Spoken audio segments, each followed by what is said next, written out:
I took a helicopter all the way to Vapi to hunt down the undisputed legend, MS Dhoni. I myself am from Ranchi. It's not a very big city. I always say I'm a small town boy. The world calls him Captain Cool, but is that actually a lie? I look calm. Underneath what I have, I'm the only person who knows. The whole match is happening this side, and there's somebody looking at the spectators on the other side. That would get me a bit irritated. And scolding them in front of 40,000 audience and millions watching on TV is never a good idea. When do you react? Dressing room. Oh. When it comes to decisions, what's your process? I believe in gut feel. I should know the reason why I'm getting dropped. But there's only one request. Don't enter my room with an answer in your mind. Me, I can explain to you in the harshest word possible also. Because you came in for an answer, I'll give you that answer. Confrontations are hard then? We are breaking the secrets of his success as I meet him at Merrill campus in Vapi. They are building world-class medical technology and advanced healthcare system right here. A brand that is known for trust, excellence and the right timing. And no one understands timing better than the legend himself, Mahendra Singh Dhoni.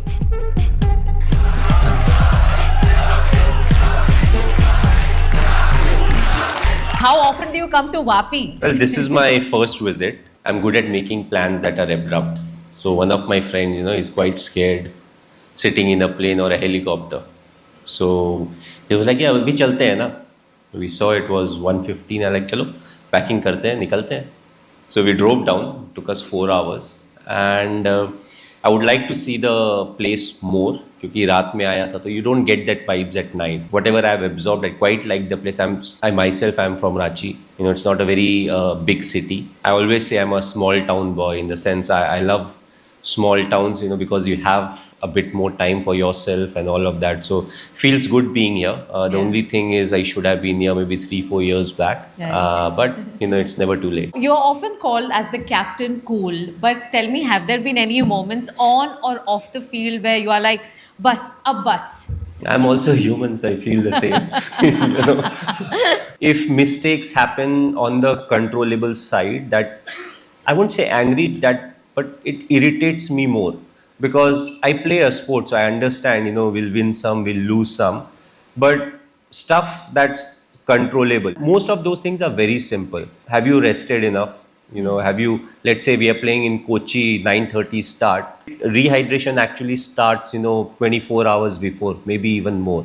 Whether you have done that. These are small basic things, If I'm representing my country, I have to be at my best shape. Did I do enough to be in that shape? What kind of a mental frame I'm in to perform, to make sure that I'm contributing. So these are the controllables. Performance often is not guaranteed. I may get out on a very good delivery. I may be bowling very well, but the opposition batsman, he can still hit me for sixes. So stuff like that, if that's not taken care of, that would get me a bit irritated. Like the whole match is happening this side, and there's somebody, looking at the spectators on the other side. I'm like, boss, the whole game is happening here. Why are you looking that side?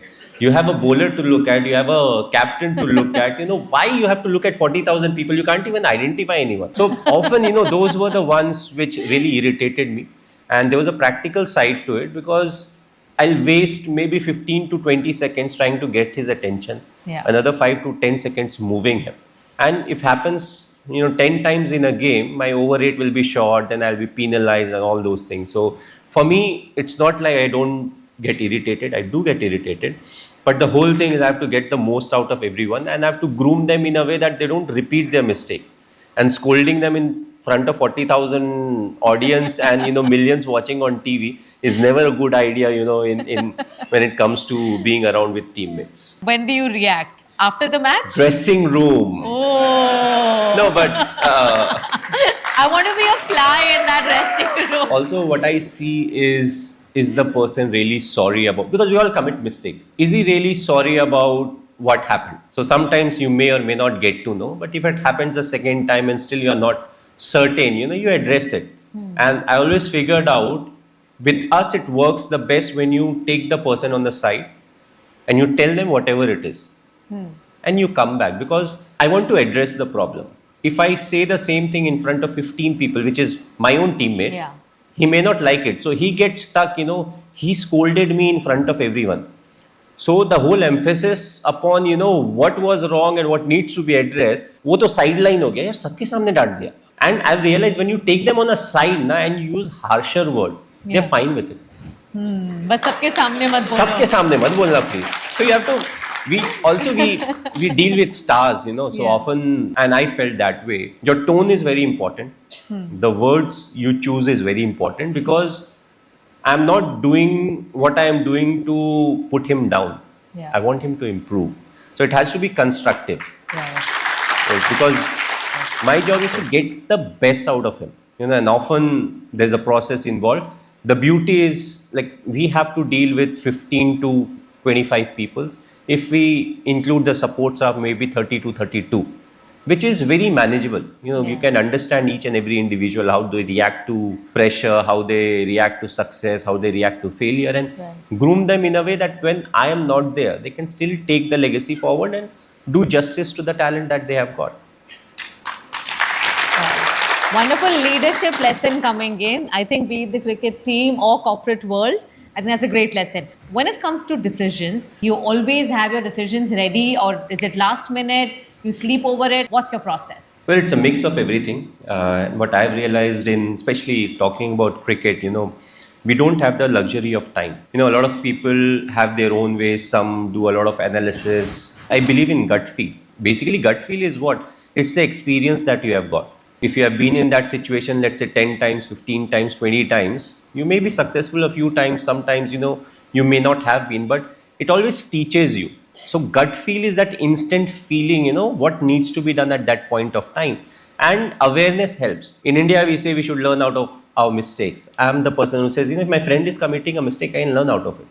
I don't have to repeat the same mistake to learn out of it. Self-belief is important. Hard work is important. You have to be honest. All those things are there.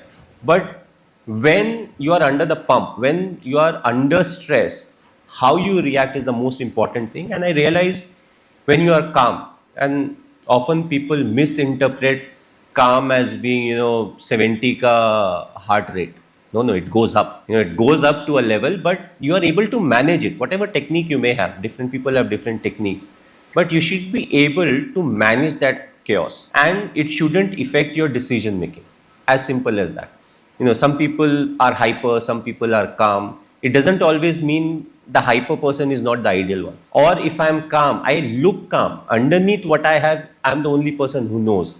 But I should be knowing that my decision can have a very important impact on the game. So in that split second, my mind is analyzing everything, and it's coming up as to, honestly, I think this is the best decision. It may work, it may not work. And in leadership, you have to stand up and take that responsibility. Let's say it doesn't work. I thought it would work. You may or may not state the reason depending on the situation. But when you take responsibility, you are learning out of it. Because I'm also admitting, there was a fault. Often, we don't admit that, there's a fault. If you don't admit the fault, you will never work on it. So that's how, I've always taken it forward. You did mention about how you often listen to your gut and your instinct. But we are also living in the world where everybody will give their advice. Would you then listen to your own instinct, or maybe others' experience or advice? Well, it's a mix of everything. If I have to be open-minded to listen to everyone, I need to have the intelligence to differentiate between the different advices. You need to have the honesty. It doesn't have to be my decision. My job as a leader is to make sure the people I am leading or the company I am leading is moving in the right direction. We are accomplishing the right result through the right means. Because, it's a constant process. I'm not the only person in the world who has an IQ or whatever, so that I have knowledge about everything. No, people have knowledge about streams. Right. Somewhere I can be excellent, somewhere I can be very bad. So let's say I'm a very studious guy in class and my friend doesn't believe in studying, he's troublemaker, or he's like a sports person who's a troublemaker. He will know more about trouble. Yeah. So if he is telling me, what we should do naughty right now, I have to listen to him if I want to do it. Yeah. Because he has more experience. So similarly, a lot of people with their experience, they'll come, they'll teach. I have to be open-minded to listen. I have to absorb more. Basically, आज के ज़माने में we keep speaking a lot, but the whole thing is to listen.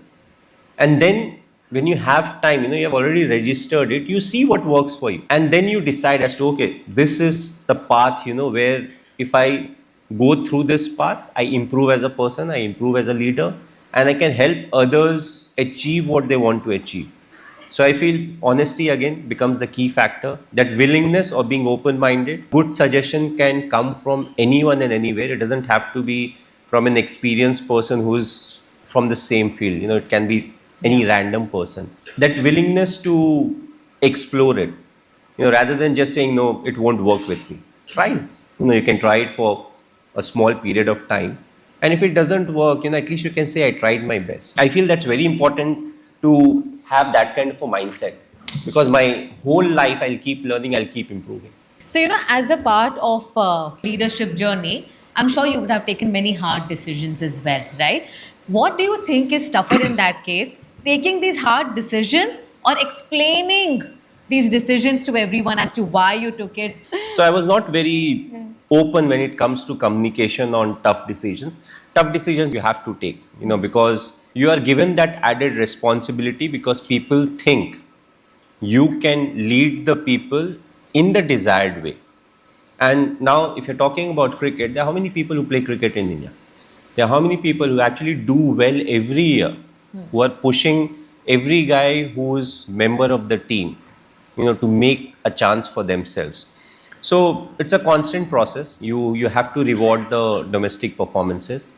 And sometimes when you take a hard decision, as I said, I was not very open when it comes to communication, but I had a simple rule. You want an answer, because I always figured, if I'm playing international cricket for 5-7 years, if I get dropped, I should know the reason why I'm getting dropped. It's never the case that I don't know why I'm got dropped. You know the reason, but let's say you don't understand it. You may not want to acknowledge it. My room doors are open. Please come. But there's only one request. Don't enter my room with an answer in your mind. You have the right to ask the question. Fair enough. I will try to answer it in the politest of manner, with the reasonable tone and everything that can and should be done from my side. But have that open mind, where I'll explain why. And then if you still don't want to listen to me, I can explain to you in the harshest word possible also, because you came in for an answer, I'll give you that answer. Confrontations are hard then? It's not confrontation, usually you're just explaining. Right. People think it's confrontation, but somebody asks you a question, you're answering the question, as simple as that. Yeah. There should not be any hard feelings about it. Because if you are taking decisions, which are ticking boxes, then in the long run it will backfire. Right. Because you're not honest to your job, you're not looking or trying to do what you're supposed to do in the best possible manner. Yes, you will have your preference. Let's say there are two people, when it comes to talent, integrity and everything, in the 19 and 20 in terms of performance, everything is the same. Some will say this guy is 19, this guy is 20, somebody. Then you have the preference of picking whoever you want, because now you have your game plan in mind. This is how I'll use him, this is what he does, the flexibility that he brings onto the table. But the moment it becomes 18 and 20, you have to pick the 20 guy, whatever happens. So your journey with Merrill started about 4 years ago. How has the journey been so far? It has been a fantastic association, and we started with the COVID times, and that was the only time when you don't want a positive result. Throughout our life we are taught positive is good. So when you go for our examination results, we look for a positive result. But that was the only time everybody was looking for negative. The association has been great. Now looking at all the BTS moments, and shooting ads, it's always fun. With Merrill, a lot of them have been technical also, because of the field of work they are in. When you're into business, people often only look about the top end, bottom end, making money and all of that. But there's a spiritual side also to this company, where they want to contribute, they want people to be happy, and they want to contribute in a way that, it feels good to know them personally, and, all the very best to them for the future. Absolutely. I did try football. I was not great in football, so. If not cricket, which other sport you would have chosen?